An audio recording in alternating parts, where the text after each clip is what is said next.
Delivering his 2018-19 budget, Financial Secretary Paul Chan said healthcare is an issue of utmost concern to the community. The government has increased its recurrent expenditure on healthcare by an average of 7% over the past decade.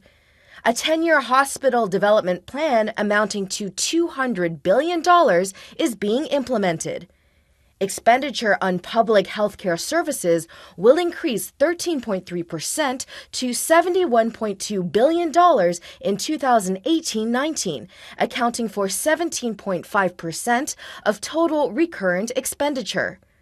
Mr. Chan said an additional recurrent funding of nearly $6 billion will be allocated to the hospital authority in 2018-19 to increase the number of hospital beds, operating theater sessions, the quota for general outpatient and specialist outpatient services, and the manpower required.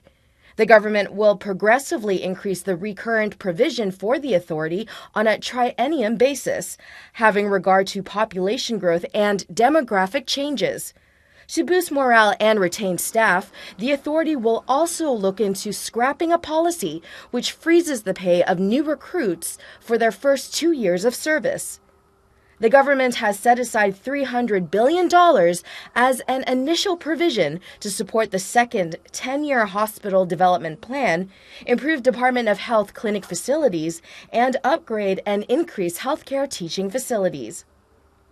In 2018-19, the government will provide, on a one-off basis, an additional $1,000 worth of elderly health care vouchers to eligible seniors, which will cost $796 million. The government will regularize the colorectal cancer screening pilot program and progressively extend it to cover people aged 50 to 75. The initiative will cost $940 million over the next 5 years. Mr. Chan also proposed establishing a $500 million fund to promote the development of Chinese medicine by supporting areas such as applied research, Chinese medicine specialization, knowledge exchange and cross-market cooperation, and helping local traders with the production and registration of Chinese proprietary medicines. On the voluntary health insurance scheme, Mr. Chan suggested offering a tax deduction for people insured under the scheme, capped at a ceiling of $8,000 per person annually.